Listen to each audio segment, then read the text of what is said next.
কক্সবাজারের উখিয়া, টেকনাফ এবং রামুতে ভোটের প্রচার এখন তুঙ্গে। রামু থেকে সরাসরি যুক্ত হয়ে আরো জানাচ্ছেন প্রতিনিধি অর্পণ বড়ুয়া।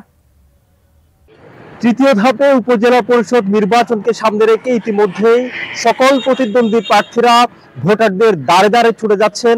এখানে আমরা প্রার্থীদের মধ্যে অভিযোগ পাল্টা অভিযোগের কথাও শুনতে পাচ্ছি। অনেকেই বলছেন একজন আরেকজনের বিরুদ্ধে শিক্ষিত, অর্ধশিক্ষিত, এই ধরনের কথাও আসলে এই নির্বাচনকে ঘিরে মাঠে এসছে। এই মুহূর্তে আমি রয়েছি রামু উপজেলার কলগড় বাজারে। এখানে একজন প্রার্থীকে আমরা সাথে পেয়েছি, আব্দুল্লাহ শিকদার। তিনি চশমা প্রতীকে নির্বাচন করছেন। প্রতিদ্বন্দ্বী প্রার্থীর বিরুদ্ধে কি অভিযোগ রয়েছে? আমার জনপ্রিয়তা ঈর্ষান্বিত হয়ে আমার প্রতিপক্ষ আমার অনেক অকথ্য ভাষায় গালিগালাজ করতেছে, 5 বছর বিরক্ত হয়ে।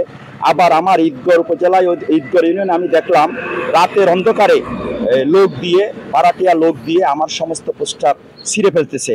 প্রথমে যেটি বলছিলাম, প্রার্থীরা একেবারেই নির্ঘুম সময় পার করছেন। ব্যস্ততা আমরা দেখতে পাচ্ছি প্রার্থীদের মাঝে।